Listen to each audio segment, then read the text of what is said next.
میهرەبانی بەر لە 10 ساڵ خەونێک بوو بە هاوکاری متمانەی ئێوە و پێکۆشانی بەردەوامی دەستەی کارژێڕی و بە هەوڵە نەپسراوەکانی دکتۆر دلێر شینەی بەڕێز و بەڕاستی ئێمە ئەمڕۆ نەخۆشخانەکەمان بە فەرمی دەکەینەوە.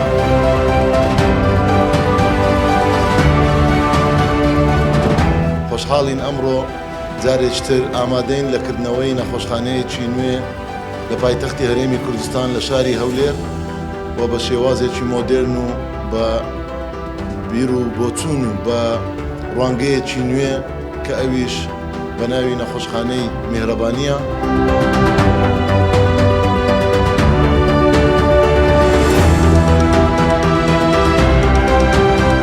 لای ئێمە مرۆڤ سەنتەرە، مرۆڤبوون پانتایی ئێمەیە لەگەڵ چارەخوازان بەدەر لە هەموو پۆلێنکردن و هەڵاوێردکردنێک لەسەر بنەمای دین نەتەوە ڕەگەز بۆ چوونی سیاسی.